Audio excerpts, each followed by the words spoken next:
Hi everyone, here we've got Xiaomi POCO C3 and let me show you how to change video resolution on this device.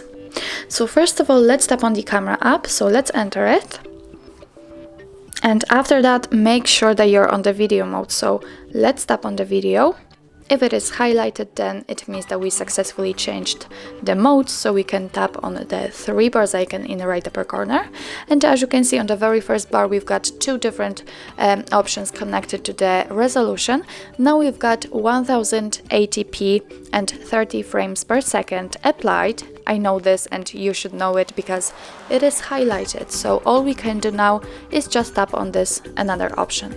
And as you can see, after tapping, the camera view and the highlighted thing has changed, so it means that we successfully applied the new resolution. So now we can record videos in 720p and in 30 frames per second.